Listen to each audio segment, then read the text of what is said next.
பூக்கும் கனி கூட்டம் அதிசயம், வண்ணத்து பூச்சி உடம்பில் ஓவியங்கள் அதிசயம்,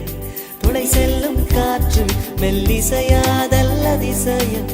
குருநாதர் இல்லாத குயில் பாட்டு அதிசயம், அதிசயமே அசந்து போகும் நீ எந்த அதிசயம், கல் தோன்றி மண்